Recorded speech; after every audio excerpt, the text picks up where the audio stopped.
నమస్తే వితరణ స్వాగతం ఎలక్షన్ సమాజ హితం ప్రజాప్రతినిధుల వాణిలో ఈరోజు మనతోటి అడిక్మెంట్ కార్పొరేటర్ బి హేమలత రెడ్డి గారు మనతోటి ఉన్నారు. మరి ప్రస్తుతము రాష్ట్రంలో మొన్ననే జూన్ 12 తారీఖు స్కూల్స్ ఓపెన్ కావడం జరిగింది. మరి గవర్నమెంట్ స్కూల్స్లో చేరిక కోసం మరి తన వంతు పాత్ర ఎలా ఉంది, ఈ 3 సంవత్సరాలు కంప్లీట్ అయిన పీరియడ్లో మరి అడిక్మెంట్ కార్పొరేటర్గా తన విజయం ఎంతవరకు వచ్చిందనే విషయాలు తెలుసుకుందాం. నమస్తే మేడం. నమస్తే. ఎలా ఉన్నారు మేడం? నేను అడిక్మెంట్ కార్పొరేటర్ మాట్లాడుతున్నాను. నా డివిజన్లో మటుకు ఇప్పుడు గవర్నమెంట్ స్కూళ్ళు 2 ఉన్నాయి. ఇప్పుడు పోలీస్ స్టేషన్ ఎదురుగా ఒకటి ఉన్నది, ఇక్కడ కాలువ పక్క ప్రైమరీ స్కూల్ అని ఒకటి ఉన్నది. ఎందుకంటే పిల్లలు మొన్ననే బడిబాట ప్రోగ్రామ్కు నేను వెళ్ళాను. పిల్లలు కూడా చాలా స్ట్రెంత్ పెరిగినరు. ఇంతవరకు క్లాసెస్ రూమ్ లేకుండే కొంచెం ఇబ్బందికరం ఉండే. ఇప్పుడు మన గవర్నమెంట్ దృష్టికి తీసుకెళ్తే క్లాసెస్ రూమ్లు పెంచిండ్రు. దానివల్ల పిల్లలు కూడా బాగా చేరిక ఎక్కువైపోయింది. ఎక్కువ మంది పిల్లలు చేరిక ఎక్కువ అయింది. ఎందుకంటే ఇప్పుడు ఆ స్కూల్లో ఏ సమస్య లేదు, అన్నీ బాగున్నాయి కనుక పిల్లలు కూడా బాగా చేరిక కూడా ఉన్నారు. స్ట్రెంత్ బాగా పెరిగింది. నేను మొన్ననే చూసేసి వచ్చాను, బడిబాట ప్రోగ్రాంలో పాల్గొని వచ్చాను. ఓకే. అయితే జనరల్గా ప్రజలలో మనసులో ఉన్నటువంటి మాట ఏంటంటే గవర్నమెంట్ స్కూల్ అనగానే టీచర్స్ సరిగా రారు, టీచర్స్ ఉండరు, ఉన్న చోట రారు, కింద కూర్చోవాల్సి వస్తుంది, చెక్ చేసేది ఉండదు వాళ్ళ విధానము అన్నట్టు ఉంది. మరి ఈ విధానము మీ డివిజన్లో ఉందా, లేకపోతే మీరు ఎప్పుడప్పుడు చెక్ చేసే అవకాశం ఉందా? మా డివిజన్లో చాలా మందికి అసలు గవర్నమెంట్ స్కూల్లో అంటే ఇంగ్లీష్ మీడియం ఉందో లేదని చెప్పి చాలా మంది పబ్లిక్లో ఐడియా లేదు. ఓకే. అది చాలా మంది వాళ్ళ దృష్టికి మేము తీసుకెళ్ళాం. కరపత్రాలు పంచి ఇప్పుడు మొన్న నేను అడిక్మెంట్ గవర్నమెంట్ స్కూల్ నుంచి పాదయాత్ర అడిక్మెంట్ మొత్తం తిరిగినాను. కరపత్రాలు కూడా వాళ్ళకి అందరికి అందజేశాను. వాళ్ళకి నేను పర్సనల్ కూడా చెప్పాను, అంటే English medium starting 1st class నుంచి 10th క్లాస్ వరకు ఇంగ్లీష్ మీడియం ఉన్నది, అందుకని మీరు కంపల్సరీ మీ పిల్లల్ని చేర్పియాలి. మీరు ప్రతి నెల 3-4 వేల రూపాయలు పిల్లలు ప్రైవేట్ స్కూళ్ళలో ఫీజులు కట్టే బదులు ఆ పైసల పిల్లల పేరు మీద మీరు డిపాజిట్ పెడితే పిల్లలకి ఏదైనా సేవ్ చేసినట్టు అవుతుంది. గవర్నమెంట్ స్కూల్లో మంచి ఎడ్యుకేషన్ ఉన్నది, టీచర్లు కూడా మంచి టీచర్స్ ఉన్నారు ఇప్పుడు అని చెప్పి వాళ్ళకు నేను సలహా ఇచ్చాను. అట్లానే అడిక్మెంట్ డివిజన్ లో కూడా 4-5 బస్తీలు నేను కవర్ చేసి వాళ్ళకి అందరికీ చెప్పాను. అయితే జనరల్గా ప్రజలలో సోషల్ మీడియాలో ఉన్న మాట ఏంటంటే గవర్నమెంట్ స్కూల్స్కు రావాలంటే ఎక్కడ అంటే గవర్నమెంట్ ప్రైవేట్లో ఫీజులు కట్టని వాళ్ళు మాత్రమే వస్తారు. ఈ చెప్పే వాళ్ళు ఎవరైతే ఉంటారో కార్పొరేటర్ అయితేంది, ఎంఆర్ఓ అయితేంది, ఎండిఓ అయితేంది, ఈజీ కలెక్టర్ అయితేనేమి వీళ్ళ పిల్లలు మరి అందులో మరి బీఈడీ చదివి చేసిన వాళ్ళు, పిహెచ్డీ చదివి చేసిన వాళ్ళ టీచర్స్ ఉంటే మరి వీళ్ళ పిల్లలను ఎందుకు అందులో జాయిన్ చేయరు అన్నట్టుగా ఉంటుంది. మరి ఇలాంటి విధానాన్ని మీరు ఎలా ముందుకు తీసుకెళ్తారు? అట్లానే ఏం లేదండి, అసలు చాలా మటుకు ఇప్పుడు కార్పొరేటర్ పిల్లలు కానీ వాళ్ళు కానీ వాళ్ళ ఒపీనియన్, ఎందుకంటే గవర్నమెంట్ స్కూల్ ఉన్నంత ఎడ్యుకేషన్ ప్రైవేట్ స్కూళ్ళలో కూడా లేదు నన్ను అడిగితే. ఎందుకంటే ఇక్కడ 10th పాస్ అయిన వాళ్ళు టీచర్లను తీసుకుంటారు, గవర్నమెంట్ స్కూల్లో అట్లా కాదు కదా, పోస్ట్గా మొత్తం బీడీ చేసిన వాళ్ళను తీసుకుంటారు. ఈ పిల్లల మెంటాలిటీ అదొక గవర్నమెంట్ స్కూల్ అంటే అదొక మేము చెప్తున్నాము పిల్లలకు, కానీ వాళ్ళు పిల్లల మెంటాలిటీ వేరే పక్కదవ పడుతున్నది. వాళ్ళకి మా ఈ గవర్నమెంట్ స్కూల్లో చదివించాలని చెప్పి మేము చాలా ప్రయత్నం చేస్తున్నాము. ఇప్పుడు స్టార్ట్ అవుతున్నది, ఇంకా రాబోయే కాలంలో కూడా మా అందరు కార్పొరేటర్ పిల్లలు కానీ కలెక్టర్ పిల్లలు కానీ కూడా గవర్నమెంట్ స్కూల్లో చేరే అవకాశం ఉన్నదండి. అయితే ఇవి 2 స్కూల్ 10th వరకు ఉన్నాయా? అదే ఒక 10th వరకు నల్లకుంట దాంట్లో 10th వరకు ఉన్నది. ప్రైమరీ స్కూల్ ఇప్పుడు కాలువ పక్కకు ఉన్నది, దాంట్లో కూడా 10th వరకు ఉంది. దాంట్లో కూడా 205 మంది స్ట్రెంత్ ఉన్నది. నిన్న కూడా నేను అక్షరాభ్యాసం అక్కడ చేయించాను. పిల్లలు చాలా మంది ఇంప్రూవ్మెంట్ ఉంది, వస్తున్నారు పిల్లలు, చాలా మంది పిల్లలు వస్తున్నారు. అయితే మధ్యాహ్న భోజనం పథకం అది ఎలా ఉంది? శానిటరీ కూడా ఇస్తున్నట్టుగా తెలిసింది మధ్యకాలంలో. మహిళ అదే ఎవరైతే బాలికలు ఉంటారో వాళ్ళకి ఆ విషయంలో ఎలా ఉంది మీ డివిజన్లో? ఇప్పుడు గవర్నమెంట్ స్కూల్లో అండి భోజనం కూడా మంచి భోజనం ఇస్తున్నారు. వారానికి 3 సార్లు ఎగ్ ఇస్తున్నారు, మంచి సన్న బియ్యం అన్నం భోజనం పెడుతున్నారు. ఆడపిల్లలకు కిట్టు మన కేటీఆర్ కొత్త ప్రోగ్రామ్ చేశాడు, ఆ ఆడపిల్లలకు అనేది ఒక కిట్టు కూడా ఇస్తున్నారు గవర్నమెంట్ నుంచి. దాంట్లో 15 ఐటమ్స్ ఉంటాయండి, ఆడపిల్లకు సంబంధించిన విషయాలు ఉంటాయి. దాని గురించి కూడా చాలామంది ఆ సంతోషం వ్యక్తం చేస్తున్నారు.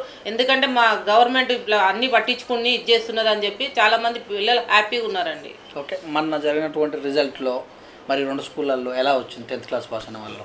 మొన్న 21 మెంబర్స్కు 20 మంది పాస్ అయ్యారండి. రిజల్ట్ చాలా బాగున్నది. మరి మీరు తరచుగా ఇప్పుడు 3 సంవత్సరాలు కార్పొరేటర్ అయ్యారు, ఈ 3 సంవత్సరాలు అంటే 3 సంవత్సరాలు 10th క్లాస్ వాళ్ళు ఉంటారు, వెళ్ళారా? ఎప్పుడు వెళ్తుండే వల్ల ఇప్పుడు కొత్తగా ఏమన్నా ప్రభుత్వం చేసినందుకు మీరు వెళ్ళాల్సిన అవకాశం ఏమైనా ఉందా? అంటే నాకు అంటే 3 సంవత్సరాల నుంచి మీరు స్కూల్కు అంటే సంవత్సరం వైజ్గా చెక్ చేయడం జరుగుతుందా అంటున్నా?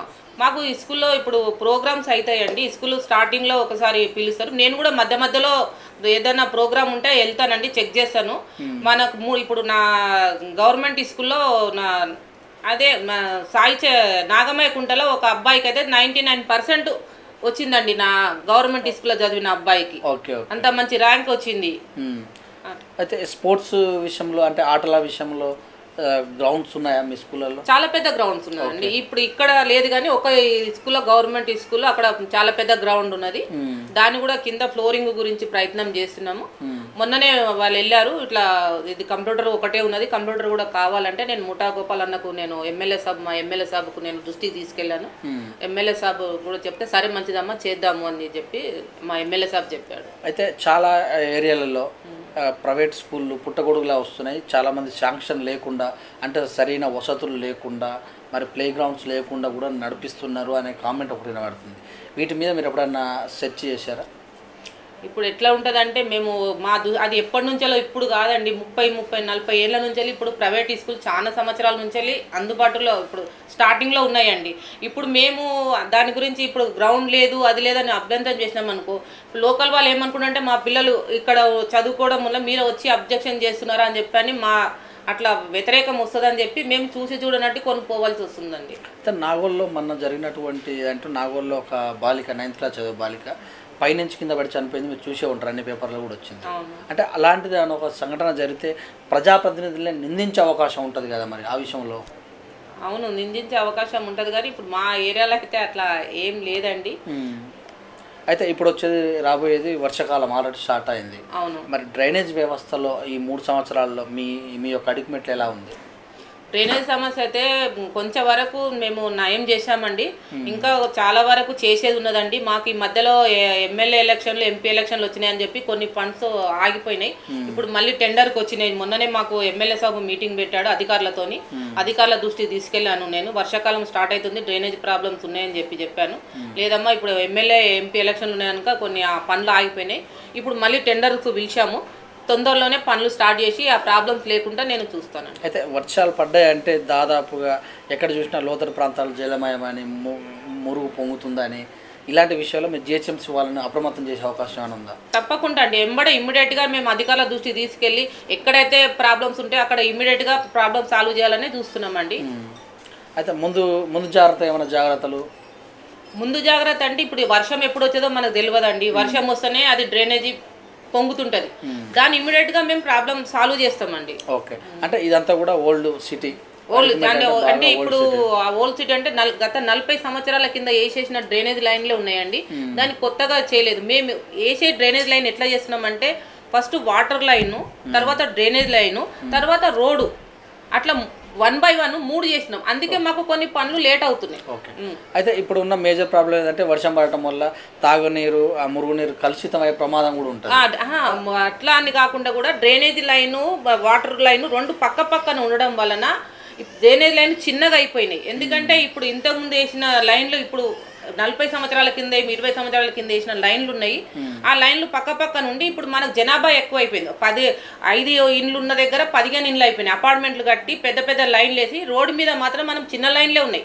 ఇప్పుడు అపార్ట్మెంట్ కట్టిన వాళ్ళు అపార్ట్మెంట్ వరకు వేసుకుంటారు కానీ రోడ్డు మీద అయితే లైన్ మార్చలేరు కనుక దాని పంటి మంచినీళ్ళ నల్లబోతుంది కనుక పొల్యూషన్ ఎక్కువ వస్తున్నాయి, దానివల్ల ఇబ్బందులు అవుతున్నాయి.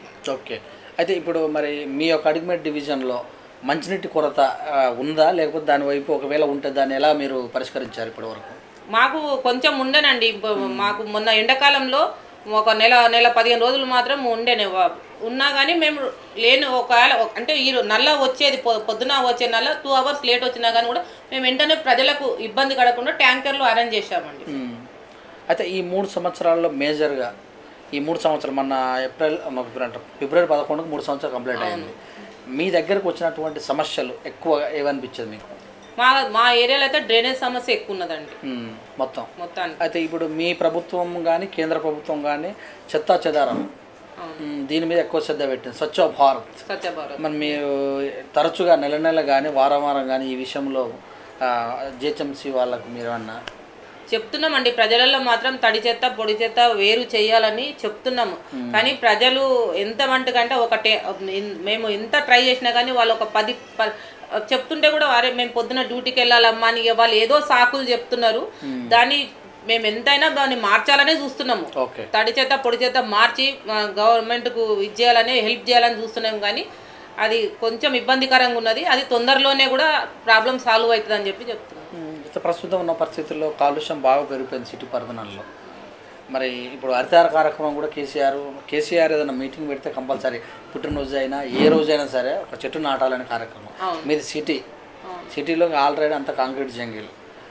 మరి ఇంకా చెట్లను ఏ రకంగా మీరు నాటండి అని కార్యక్రమం ముందుకెళ్ళే అవకాశం ఉంటుంది?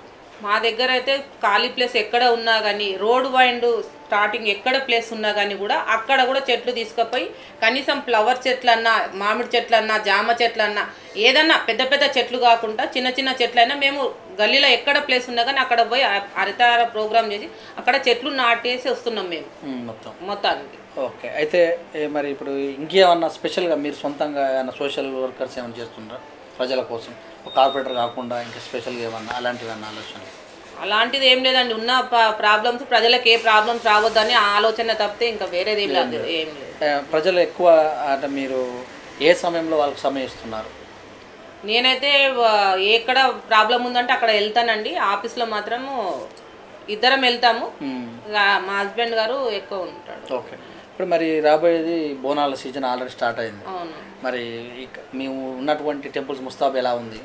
మా టెంపుల్కి అన్నీ ఇప్పుడు మా ఏరియాలో 11 టెంపుల్ ఉన్నాయా 12 టెంపుల్ ఉన్నాయా మేము అందరికి ఇన్ఫర్మేషన్ ఇస్తామండి. వాళ్ళ నుంచి వాళ్ళ కరపత్రం టేబుల్ గుడిది ఫోటో వాళ్ళు గుడి అకౌంట్ ఏందుందో వాళ్ళు మాకు తీసుకొచ్చి ఇస్తే మేము గవర్నమెంట్ ఎమ్మెల్యే సాబ్కి ఇస్తాము. ఆ నుంచి మాకు చెక్కులు వస్తాయండి. మళ్ళీ ప్రతి గుడికి పిలిచి ఎవరిది వాళ్ళకి అందజేస్తామండి. అయితే ఆల్రెడీ మరి షురు అయిందా ఈ ప్రోగ్రామ్ ఏమన్నా? ఇంకా కాలేదు, ఇంకా టైం ఉంది కదండి. అదే ఆల్రెడీ అంటే ఆషాఢ మాసం బోనాలు లేదన్నట్టుగా ఆల్రెడీ లేదు, ఈ వారంలో స్టార్ట్ అవుతుంది. మీ ప్రభుత్వము మొన్న 88 సీట్లు వచ్చినాయి. ఆ ఎంపీ సీట్లు కూడా భారీగానే 9 సీట్ల వరకు వచ్చింది. మీ అందరూ కూడా కృషి చేసే ఉంటారు. ఎలా అనిపించింది ప్రజలలో? ప్రజలలో అయితే స్పందన బాగుందండి.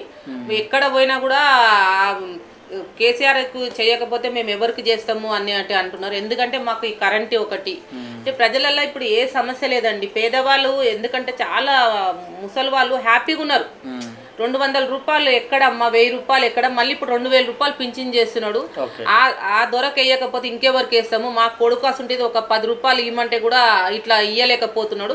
అట్లాంటి ఆయన 1000 రూపాయల నుంచి మాకు 2000 రూపాయల వరకు చేస్తున్నాడు. అంటే ఇంకా అంతకంటే మాకు ఎంత అదృష్టం ఉండాలమ్మా. మేము తప్పకుండా మా సార్కే చేస్తాము, మీరు చెప్పాలా అనేది పబ్లిక్ నుంచి మాకు జవాబు వస్తుందండి. చాలా నేను ఇప్పుడు అడ్మిట్ ఎమ్మెల్యే ఎలక్షన్లో అయితే నేను లేనండి, ఎంపీ ఎలక్షన్లో ఉన్నాను. ఎంపీ ఎలక్షన్లో మాత్రం రిజల్ట్ మాకు ప్రజల నుంచి మంచి స్పందన ఉన్నదండి. అయితే మేజర్గా మీరు ఇచ్చినటువంటి హామీలు అంటే 3 సంవత్సరాల క్రితం మీరు కార్పొరేటర్ అవుతున్నందుకు మీ కరపత్రంలో మీరు పంచినటువంటి హామీలు ఎంతవరకు నెరవేరాయి? ఇంతవరకు నెరవేరాయి అంటే ఒక 50%, 50% చేశానండి. ఇంకా 50% చెయ్యాలి. ఇప్పుడు ఇంకా నాకు సంవత్సరంన్నర టైం ఉన్నది. నేను ఈ 6 నెలల్లో దాన్ని కంప్లీట్ చేయాలని చెప్పి నేను అధికారులకు ఒత్తిడి తీసుకొస్తున్నాను. నాకు మేజర్ డ్రైనేజీ ప్రాబ్లం ఉన్నది. ఆ డ్రైనేజీ ప్రాబ్లం కొన్ని చాలా రోడ్స్ ఉన్నాయి. ఆ రోడ్స్ డ్రైనేజ్ ప్రాబ్లం సాల్వ్ కావాలని చెప్పి మేము అధికారులను చాలా తొందర పెడుతున్నాము. ఈ పనులు తొందర కావాలని వాళ్ళ ఎంబడబడుతున్నాము. వాళ్ళు కూడా మొన్నటి వరకు ఎలక్షన్లు ఉన్నాయని చెప్పని ఇది లేదు. ఇప్పుడు దాని గురించి వాళ్ళు కూడా మేము తొందర ప్రయత్నం చేస్తామని చెప్తున్నారు. ఓకే. మా టీవీ తరఫున మీరు ప్రజలకు, మీ అడ్మిట్ ప్రజలకు ఏమైనా సందేశం చెప్పే అవకాశం? అందరికీ నమస్కారం అండి. వీటి ఛానల్ వారు చాలా మంచి ప్రోగ్రామ్స్ చేస్తున్నారండి. ఈ ఛానల్ వాళ్ళు మీరు తప్పకుండా చూడాలని చెప్పి చెప్తున్నాను. ఎక్కడ ఏ సమస్య ఉన్నా ఈ ఛానల్ వాళ్ళు ఇమ్మీడియట్గా అందుబాటులోకి వస్తారు. వాళ్ళు ఈ ఛానల్ నుంచి మనకు ఎన్నో ప్రచారాలు జరుగుతున్నాయి. మంచి అవకాశం ఉంది ఛానల్ను కూడా. మీరు కూడా దయచేసి ఈ ఛానల్ను యూజ్ చేసుకోమని చెప్తున్నాను. Thank you madam, thank you very much. మీ చక్కటి మీరు చేసినటువంటి డెవలప్మెంటు, మరి మీ బడిబాట కార్యక్రమం అయితే అన్ని కార్యక్రమాల్లో మీరు మాతో పంచుకున్నందుకు మా విద్యుత్ తరఫున మీకు ధన్యవాదాలు. నమస్తే. ఇదండి మరి 3 సంవత్సరాల పీరియడ్లో ఇచ్చినటువంటి హామీలన్నీ కూడా దాదాపు అయిపోయినాయి. మరి ఇంకా ఉన్నటువంటి 6 నెలల్లో కూడా అన్ని ప్రోగ్రామ్స్ ఖచ్చితంగా చేస్తాను. మరి బడిబాట కార్యక్రమము మాకున్నటువంటి 2 స్కూళ్ళల్లో మేము ప్రతి సంవత్సరం వెళ్ళడం జరుగుతుంది. మధ్య మధ్యలో కార్యక్రమాలకు కూడా అటెండ్ అవుతున్నాను. వాళ్ళందరూ కూడా మంచి చదువుకోవాలని, మరి మేము ఇస్తున్నటువంటి కిట్టు, మధ్యాహ్న భోజనం, అక్కడ ఉన్నటువంటి ఉపాధ్యాయులు కూడా చక్కగా చెప్తున్నారు. అందుకే 21 మెంబర్స్ ఉన్నటువంటి 10th లో 20 మెంబర్స్ వరకు పాస్ అయ్యారు. మరి నాకు ఈ కార్పొరేట్ అవకాశం ఇచ్చినందుకు నేను చాలా సంతోషపడుతున్నాను. మా ప్రభుత్వం చేసినటువంటి పథకాలు మరి ఏదైతే ముఖ్యంగా వృద్ధులు ఉన్నారో వాళ్ళకి ఇచ్చినటువంటి పింఛన్ అనేది మమ్మల్ని ఖచ్చితంగా కూడా 88 సీట్లు వచ్చేటట్టు మరి ఎంపీలు కూడా గెలిచే అవకాశానికి మాకు అవకాశం కల్పించారు. ఇలాంటి విషయాలన్నీ మనతోటి చర్చించారండి. చూస్తున్న రీతిలో కెమెరామెన్ రాజుతో మీ సురేష్ దండు.